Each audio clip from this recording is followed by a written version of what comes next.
Fala aí galera, quem fala com vocês aqui é o Felipe Santos do canal Futebol de Botão. Antes de mais nada, deixe seu like aí no vídeo, se inscreva no canal e ative o sininho, compartilhe os vídeos nas suas redes sociais para ajudar o canal. Isso me ajuda demais mesmo para que o canal possa crescer aqui no YouTube, o canal Futebol de Botão. Deixe que vos fala.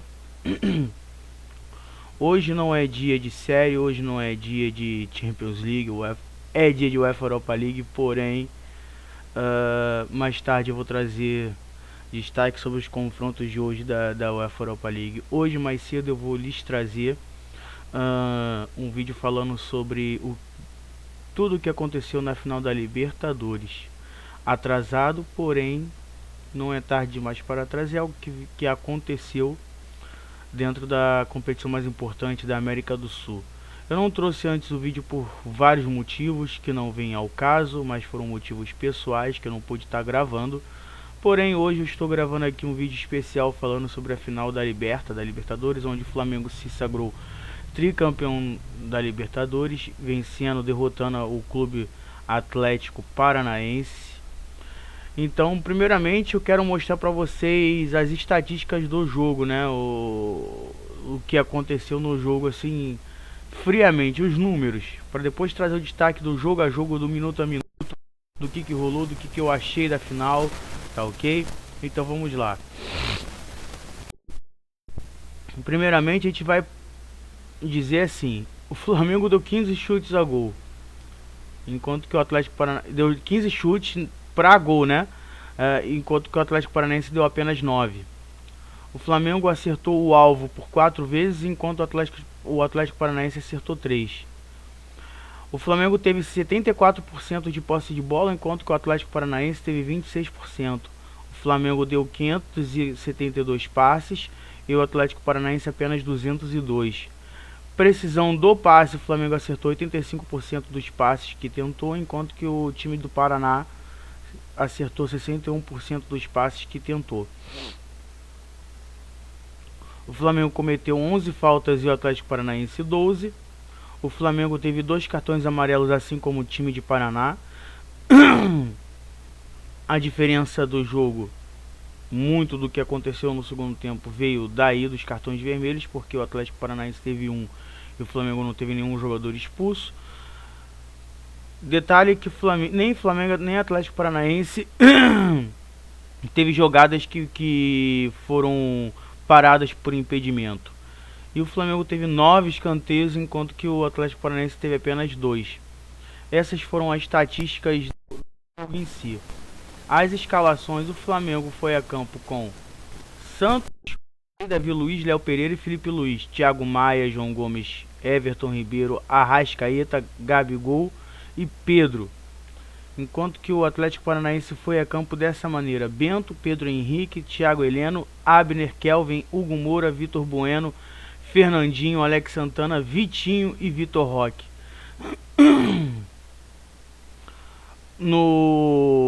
Ainda no primeiro tempo, o Felipe Luiz saiu machucado para a entrada do Ayrton Lucas, guarda importante no destaque do jogo. Entraram também Everton Cebolinha na vaga do Gabigol, Arthur Vidal no lugar do Thiago Maia, Vitor Hugo no lugar do Arrascaeta. Foram as substituições que o Dorival Júnior promoveu no Flamengo. No Atlético Paranaense entrou o Pablo Felipe Teixeira, o Agostinho Canobio, o Davi Terans, o Rômulo e o Matheus Felipe. Foram as substituições que o Filipão promoveu dentro do jogo pro Atlético Paranaense, tá? Por que eu dei um destaque especial no Felipe Luiz, na troca dele ainda no primeiro tempo, para a entrada do Ayrton Lucas? Por que acontece? Vamos então agora para os destaques da partida em si. O que acontece? Todos sabiam, assim como o Filipão, que o Flamengo, o Luiz Felipe Scolari, no caso, sabia que o Flamengo era superior ao Atlético em termos de peças individuais, tá? E o Flamengo estava montado da forma que já vinha jogando conhecidamente por todos os clubes do Brasil, com seus jogadores considerados titulares. ou os que jogaram as Copas, porque o Flamengo meio que desistiu no meio da temporada do Brasileiro. Conseguiu bons resultados com o time considerado reserva no Brasileiro, é verdade, mas longe de conseguir alcançar um objetivo que seria o título brasileiro. O Flamengo desistiu e focou só nas Copas, na Copa do Brasil e na Libertadores, onde ambos o Flamengo conseguiu conquistar em cima de Corinthians e Atlético Paranaense. Enfim, ao jogo, somente ao jogo agora. A final que aconteceu lá no Equador, em Guayaquil. O Flamengo, por incrível que pareça, o Flamengo começou assustado dentro de campo. O Flamengo começou assustado. Era o time mais experiente do que o Atlético Paranaense. Tanto em competições como em jogadores experientes com mais de 30 anos de idade, ou beirando aos 30 anos, ou que já tem uma experiência vasta dentro da América do Sul ou na Europa. Caso de Davi Luiz, caso de Felipe Luiz, Thiago Maia, entende? Arrascaeta e Gabigol. Gabigol não tem 30 anos de idade, mas já tem uma certa experiência, coisa que muitos jogadores do Atlético. O Atlético tem o Fernandinho, que já tem uma experiência internacional vasta, com anos de Manchester City na Inglaterra, jogador de Premier League e tudo mais. Mas ali no elenco do Atlético Paranaense, bem dizer, é só ele que tem essa certa experiência. O que o Atlético Paranaense vê, como ele veio a campo? Ele veio a campo com a ideia que surpreendeu muita gente, tá? O Filipão decidiu fazer marcação individual nos jogadores, marcar homem a homem nos jogadores do Flamengo. Dificultou bastante os 20 primeiros minutos da equipe rubro-negra dentro de campo. Tanto é que tem uma falha do Davi Luiz nesse período de tempo, onde o jogador do Atlético Paranaense, agora me falha a memória, acerta um chute em que o Santos faz a defesa. Na sequência tem um lateral cobrado, que se o Flamengo toma o gol ali seria uma falha, porque não se toma gol de lateral, tá? De cobrança de lateral seria uma falha. Mas o início da jogada foi num lateral sim, em que o Vitor Roque teve a chance de fazer o gol, mas também jogou pra fora, vamos botar assim, num mini voleio, tá? Numa virada, num chute de virada, um chute de mini voleio. Bonito até por sinal o chute que ele deu, porém a bola foi pra fora. O Santos saiu meio que no desespero pra tentar evitar o gol. A bola não tocou nele, foi tiro de meta nessa jogada, porém pra mim foi gol perdido do Atlético Paranaense também. Até mais esse do que no da falha do Davi Luiz, porque o jogador que chutou a bola tava sem ângulo e o Santos conseguiu fazer. Não foi fácil, é claro, mas os 20 minutos se resumiu a isso. O Atlético conseguiu ocupar muito bem os espaços no meio de campo, conseguiu forçar erros do Flamengo, erros defensivos, é verdade. O Atlético Paranaense começou em cima, fazendo marcação-pressão no campo de defesa do Flamengo, no campo de ataque deles. Só que aí o Flamengo acalmou, botou a bola no chão e falou: vamos jogar. O Flamengo até então não conseguia chegar no ataque, mas começou a tocar a bola e isso começou a cansar os jogadores do Atlético, que pegavam homem a homem, era cada um com o seu, era marcação individual. Lembre-se bem disso, essa marcação individual vai trazer um problema muito sério para o Atlético Paranaense a partir do final do primeiro tempo. Por quê? Porque o Flamengo começou a tocar a bola. O Atlético Paranaense chegava mais ainda, é verdade, mas a partir dos 20 minutos que o Flamengo conseguiu tocar a bola, o Flamengo começou a querer chegar no gol do Atlético Paranaense, no gol do Bento. O Rodinei assim conseguiu um chute de fora da área fraca, é verdade, com a defesa facilitada para o Bento, mas chegou. Ele tinha opção de passe ali que ele não fez, porque se ele desse o passe, a jogada poderia ter tido muito mais perigo se ele não tivesse afobado. Mas lembrando, o Rodinei jogou uma ótima partida na final, tá? Ele teve uma ou outra falha ali defensiva que não custou caro pro Flamengo em sentido de perigo de gol. O Davi Luiz, com mais experiência, ele falhou sim, e ele sim causou o maior perigo de gol que o Flamengo sofreu no jogo, porque foi dali que saiu os dois primeiros lances perigosos de gol na final. Mas o Léo Pereira também estava muito bem na partida, muito bem posicionado. O Léo Pereira pra mim foi um dos melhores em campo do Flamengo, tá? Junto com o Everton Ribeiro. Pra mim foram os dois melhores em campo no geral até. O Léo Pereira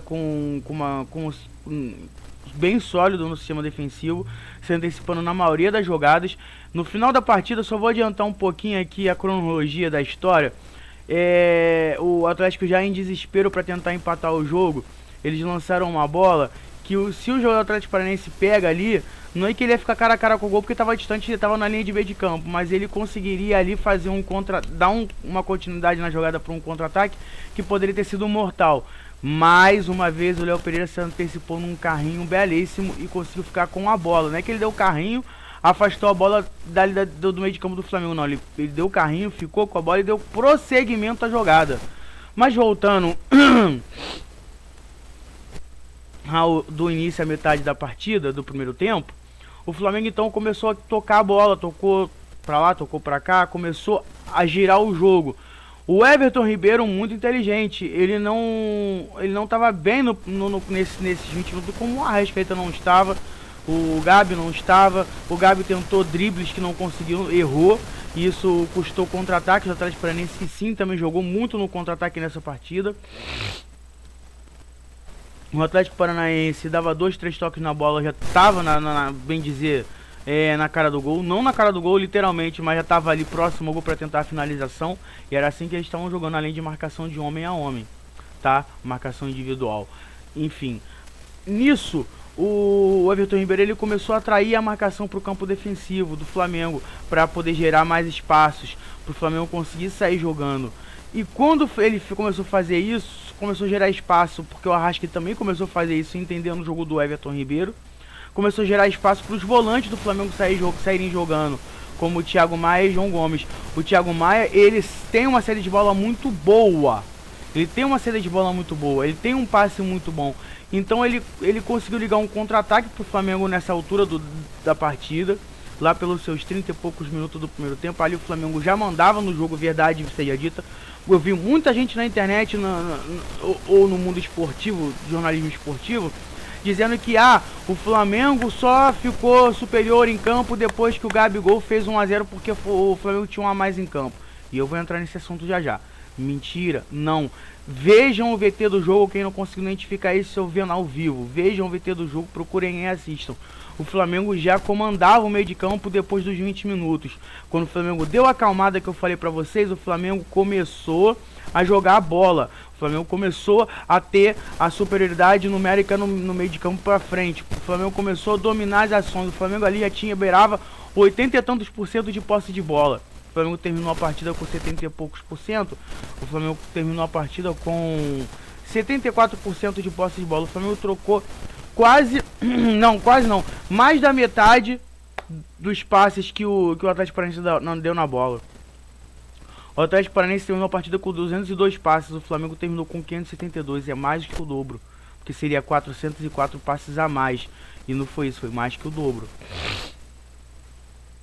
Então o Flamengo começou, como eu falei, o Flamengo começou a trocar passes, começou a cansar o time do Atlético Paranaense, começou a se perder dentro de campo em termos de marcação, porque com as inteligências de Everton Ribeiro e Arrascaeta, que não fez uma grande final, é verdade, e mesmo sem fazer uma grande final, o Arrascaeta deu 2, 3 passes, teve uma cabeçada, e eu vou chegar nisso, tá?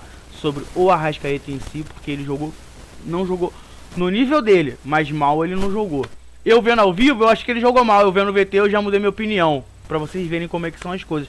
Porque eu vi você no calor da emoção, você tá torcendo, eu não vou ser hipócrita aqui de dizer que eu não tenho um time, eu tenho um time, eu tava torcendo pelo Flamengo ser campeão, com todo o respeito ao Clube Atlético Paranaense, que foi muito inteligente no primeiro tempo, até os 20 minutos, mas depois disso o Flamengo tomou conta assim do jogo. Enfim, o Flamengo, com isso, dito tudo isso que eu disse, entra um fator muito importante também, onde eu vendo ao vivo mais uma vez eu disse, pro Flamengo ferrou, porque você passa todo um filme que o ano passado aconteceu, o Felipe Luiz se machucou, tudo bem que era o René, não era o Ayrton Lucas, que é infinitamente melhor do que o René, falando apenas de futebol, tá? O Felipe Luiz ano passado se machuca, entra o René e o Flamengo tomou o gol nas costas do Felipe Luiz, que logo depois saiu machucado, tá? Tomou a bola nas costas com o gol do Rafael Veiga do Palmeiras. Depois ele saiu machucado, quem entrou foi o René, passou aquele filme todo pela cabeça. Tudo bem que o René não sofreu, o Flamengo não sofreu depois o gol nas costas do René, foi na falha do Andrés Pereira. Andrés, você tá perdoado, meu filho. Você tá perdoado. Enfim, voltando à partida. O Então passou aquele filme, o Felipe Luiz saiu machucado, entrou o Ayrton Lucas tem mais vigor físico por causa da idade. Ele não é um mau lateral, ele é banco do Flamengo, vamos botar assim, nas partidas mais importantes do ano. Porque o Felipe Luiz ainda assim é mais jogador do que ele, tá? Mesmo com a idade que o Felipe Luiz tem avançada, o Felipe Luiz, ele é um construtor pelo lado esquerdo, pelo lado direito que o Flamengo tem o seu lado de campo com profundidade, que é o Rodinei que dá isso ao Flamengo. O Felipe Luiz pelo lado esquerdo ele mais constrói pelo meio do que sai ele nunca foi um jogador de profundidade, ele sempre foi um jogador construtor pela lateral esquerda. Só que com a idade chegando ele se torna mais ainda esse construtor do que velocista, tá? Dito isso, o Ayrton Lucas ele já tem mais vigor físico, por mais que ele possa não dar tanta profundidade quanto o Rodinei dá. É verdade isso, que o Rodinei do meio pra frente é muito melhor do que Felipe Luiz e Ayrton Lucas. Mas o Ayrton Lucas, ele sabe se posicionar bem atrás, ele sabe ir à frente, ele tem um vigor físico da idade ainda que lhe ajuda a fazer isso. E então, foi nesse lance aí específico sobre ele ter mais vigor físico que o Felipe Luiz, que ele foi disputar uma bola na linha lateral esquerda de campo de ataque do Flamengo, é que saiu a jogada que iria mudar, assim, vamos botar assim, o destino do Atlético Paranaense no segundo tempo do jogo, porque ali ainda era o final do primeiro tempo, ninguém esperava mais nada. O Pedro Henrique, zagueiro do Atlético Paranaense, ele foi disputar a bola no carrinho, como era homem a homem, ele se perdeu na marcação, ele foi disputar a bola e deu um carrinho que ele tentou acertar a bola, ele já tinha cartão amarelo justo. O Filipão para mim falou bobeira, falou besteira, porque ele num lance anterior a esse, ele puxa claramente o calção do Gabigol, é lance para cartão amarelo sim, e o Lustô deu com toda a razão. E depois vem esse carrinho que pra mim o Pedro Henrique ele foi ingênuo, vamos botar assim para não usar uma palavra mais pesada. Por que ingênuo, Felipe? Porque aquela jogada não daria, vamos botar assim, nada mais perigoso, porque era uma jogada lateral. Se ele chegasse e só cercasse o Ayrton Lucas, talvez não geraria o lance, um dos lances cruciais da partida, vamos botar assim, da partida inteira, porque foi. Porque o que aconteceu? Ele errou a bola, o carrinho dele foi tentar ir na bola, ele errou a bola, acertou só o Ayrton Lucas, ele ganhou o segundo cartão amarelo, foi expulso. Coisa de 5 minutos depois, 5, 6 minutos depois, do outro lado, do lado direito, o Fernandinho ele é puxado para a zaga pro final do primeiro tempo, para terminar o primeiro tempo com 10 jogadores do Atlético. Quer dizer, terminar a partida com 10 ele ia, óbvio, tá? Mas eu digo assim, com um a menos na parte defensiva do campo, o Atlético Paranaense iria terminar a partida com o primeiro tempo com um a menos na parte defensiva. O Filipão quis assim, ele pensou em mexer, ele pensou em botar o jogador... ele pensou em fazer alteração ainda no primeiro tempo, não o fez. E pagou caro por isso. Por quê? Por que ele pagou caro por isso? Porque ele... Como é que eu vou dizer assim pra vocês? Se ele já coloca um zagueiro ali no primeiro tempo, ele poderia não ter sofrido o gol que ele sofreu. Porque era ali que era pra estar o zagueiro pra marcar, tá? Era o Fernandinho, que não é zagueiro, jogou muito tempo assim na Inglaterra com o Guardiola, mas não é a posição original dele. Pra mim, o Fernandinho falhou mais uma vez em uma partida importante pra ele. Dessa vez não era o Brasil envolvido, graças ao bom Deus, tá? Porque tava do lado do Atlético Paranaense, quem sofreu foi a torcida do time do Paraná com isso. O Everton Ribeiro trança uma jogada pelo lado direito com o Rodinei, que rapidamente devolve a bola para ele. Eles fazem o famoso 1-2 e o Everton Ribeiro acha o Gabigol na área, ele cruza uma bola rasteira e o Gabigol vai lá e faz o gol. 1-0 Flamengo. O Flamengo vai para o intervalo do jogo com um a mais dentro de campo e com o resultado a favor. Tá. Todo mundo achou que o Atlético Paranaense viria pra cima do Flamengo com tudo no segundo tempo e não foi o que eu vi, tá? O Flamengo jogou como quis no segundo tempo, o Flamengo literalmente jogou pelo resultado, o Flamengo poderia ter aumentado o placar, o Gabigol perdeu um gol cara a cara com o Bento, Perdeu, entre aspas, ele perdeu porque a bola caiu no pé direito dele, o cara é canhoto, ele quase não tem a perna direita, isso é óbvio pra todo mundo, tá? O Pedro teve as suas oportunidades, entre aspas, porque ele teve alguns chutes que passaram perto, mas ele não teve nenhuma bola cara a cara com o Bento para tentar fazer o 2 a 0. O Arrascaeta, mesmo machucado, foi quem achou o Gabi. É por isso que eu falei que ele não jogou tão mal. Porque se o Gabigol faz, iam falar assim, tá vendo? Ó, o Arrascaeta, mesmo machucado, deu um passe de gênio. Que foi o que aconteceu, ele deu um passe de gênio, ele achou o Gabigol, o Gabi livre fazendo o facão pra dentro da área, fazendo a ultrapassagem, melhor dizendo. Que se ele faz o gol, a bola cai no pé esquerdo dele, era um abraço, 2 a 0 Flamengo, 2 gols do Gabigol, ele só fez um na partida. E aí, bye bye, era 2 a 0 que o Flamengo queria. Não aconteceu, mas o Arrascaeta foi quem deu o passe. O Arrascaeta ainda teve uma chance de cabeceio, é verdade, que não gerou tanto perigo assim, porém sim teve a sua chance. O Atlético Paranaense, no segundo tempo inteiro, vocês podem acreditar, o Atlético Paranaense não sofreu, não levou perigo ao gol do Flamengo. Sabe quando ele foi levar perigo, já no desespero? O Flamengo precisou tirar o Arrascaeta porque estava óbvio que o Arrascaeta não ia aguentar jogar a partida inteira. Entrou o Vitor Hugo no lugar dele. O Flamengo precisou tirar o Thiago Maia, que fazia uma grande final, para colocar o Vidal, que ao meu ver ele não comprometeu a equipe, porém poderia ter comprometido porque ele perde uma bola por displicência no meio de campo, em que ele vai caminhando lento. Eu não lembro agora qual jogador do Atlético Paranaense vai e rouba a bola dele e gera um contra-ataque. Desse contra-ataque, prestem bem atenção, desse contra-ataque gerou um chute despretensioso do Atlético Paranaense, em que parecia uma defesa fácil. O Santos falhou, foi a única falha do Santos que ele teve no jogo, mas eu já vi ele falhar assim outras vezes. Foi muito parecido com a falha que ele cometeu no jogo contra o Fluminense, em que o árbitro deu pênalti na sequência da jogada. A jogada foi praticamente igualzinha quando ele tentou afastar a bola depois que ele falhou.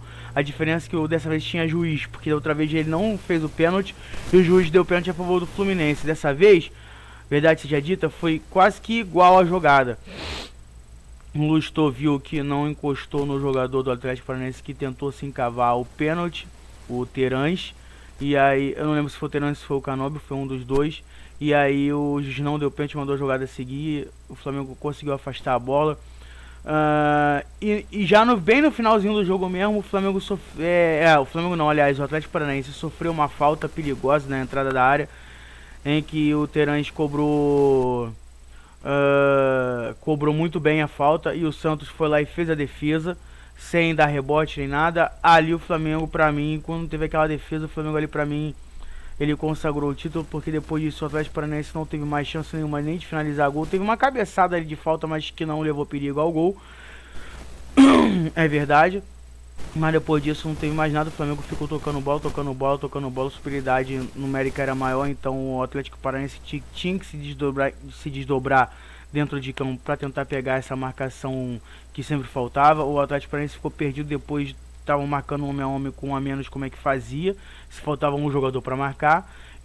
Eu não entendi a escalação, não, a estratégia do Filipão pro segundo tempo, tá? Eu não entendi a estratégia que ele usou no segundo tempo, porque ele estava tentando fazer uma marcação por zona misturada com marcação individual, e isso estava gerando conflito dentro de campo do Atlético Paranaense, que tentava jogar no contra-ataque ainda no segundo tempo, e tentando jogar numa falha individual de algum jogador do Flamengo. Que não aconteceu nenhuma falha grave individual do time do Flamengo no segundo tempo, a não ser pelo Santos ou o Vidal, mas não foi uma falha tão grave assim, porque não gerou tantos perigos de gol. Porque mesmo que o Vidal falhou, se o Santos não falhasse no lance do rebote lá do chute, vamos botar assim, despretensioso do meio da rua, o Santos facilitaria muitas coisas pro Flamengo nessa jogada em si, tá? Não quebraria a bola pro meio da área. Enfim, o Flamengo conseguiu vencer. O Flamengo não sofreu o perigo que se esperava sofrer. O Atlético não foi pra cima com tudo, com todos os jogadores, menos jogando com a menos, não se arriscou em nenhum momento, nem no final do jogo. Acho que o Atlético Paranaense foi até um pouco covarde, desculpa a palavra pesada, mas a palavra pesada que eu tô usando, mas eu acredito que foi um pouco covarde, porque no final do primeiro tempo, do segundo tempo, no final da partida, disputando um título, mesmo com um a menos, meu amigo, você me desculpa, mas vá com tudo pra cima. Perdendo por um, perdendo por dois, ia dar tudo na mesma coisa. Sabe? Ia dar tudo na mesma coisa, não tinha mais o que fazer ali. Claro, o Flamengo foi muito inteligente, o Flamengo tocou a bola, fez a bola girar, até que a partida acabou. O Flamengo no segundo tempo, o Flamengo poderia ter vencido por 2-3-0, tá? É que o Flamengo não aproveitou as oportunidades que teve, mas merecidamente o Flamengo foi tricampeão da Libertadores. Um adentro aqui. Não subestime os adversários, ainda mais se tratando de Real Madrid. Ouviu, seu Marcos Braz? Não pode ter sido um tom de brincadeira, mas não subestime, tá? Porque lá na frente infelizmente a gente sofre com o que a gente fala. Porque se der tudo errado, vão lembrar, falar assim, tá vendo? Ó, falou que pode esperar que a sua hora vai chegar, Real Madrid, né? Então ficou feio essa parte da comemoração, pra mim ficou feio, tá? E eu não faria isso. Mas o Flamengo tá com todos os parabéns. O Flamengo é tricampeão da Libertadores, muito parabéns pro Flamengo. Um adentro aqui também que se deu o título do brasileiro pro Palmeiras, foi confirmado. O Palmeiras é campeão brasileiro mais uma vez. Parabéns ao clube do Palmeiras também pelo título brasileiro. Fica aqui a palavra do Palmeiras também. Mas claro, Flamengo tri da Libertadores e tenta da Copa do Brasil. Ganhou 2 títulos no ano. O clube de mais relevância no ano pra mim é o Flamengo, porque ganhou o campeonato da Libertadores, ganhou a Copa do Brasil. Então pra mim o Flamengo foi o maior campeão da temporada. O Dorival Júnior salvou o Flamengo. Mais uma vez aqui fica a lembrança que se não é o Dorival Júnior, se é o Paulo Souza, o Flamengo não teria chegado na final dessas 2 competições, quanto mais levado o título. Então, Dorival Júnior, você também tá de muito parabéns, porque você fez o feijão com arroz. E não é todo mundo que sabe fazer um feijão com arroz tão gostoso como você fez. Porque, olha, você ajeitou e azeitou o time do Flamengo, porque ninguém dizia que Gabriel e Pedro poderiam jogar juntos. E você conseguiu, você provou. Você provou pra todo mundo que poderia. Teve a lesão do Bruno Henrique que ajudou? Teve. Mas eu sei que você também daria um jeito. O Bruno Henrique vai voltar ano que vem voando. Vai demorar um pouquinho, mas vai voltar. E o Bruno Henrique é bom jogador. Então eu sei que você vai colocar ele pra jogar também. Vai dar um jeito de botar eles ali. E é aquilo. O Arrascaeta já se provou que ele não consegue jogar uma temporada inteira no seu fino da bola. Uma hora ele cansa. Precisa de um cara pra substituir ele em algumas partidas aqui ou ali. Não pode estourar um jogador. O Arrascaeta chegou extenuado no final da temporada com o problema da pubalgia crônica dele, porque ele chegou estourado no final da temporada. A verdade seja dita, ele chegou estourado. O Gabriel, que não é de se machucar, o Gabriel teve que sair no segundo tempo por lesão, porque sentiu a coxa. Sabe, o calendário do futebol brasileiro é muito ingrato. Por isso que infelizmente tem que se poupar jogador. Quem soube melhor fazer isso ainda foi o Jorge Jesus. Ninguém reparava como ele mexia no time. Ele sempre mantinha a base do time, mas ele sempre tirava um ou outro ali pra dar um descanso. Mas aí então é isso aí, galera. Gostaram do vídeo? Deixa o like, se inscreva no canal, ative o sininho de notificações. Parabéns ao Flamengo tricampeão da Libertadores. Desculpe aqui a falha por não ter postado antes do vídeo, mas tá aí no YouTube pra vocês. Valeu, até mais e fui.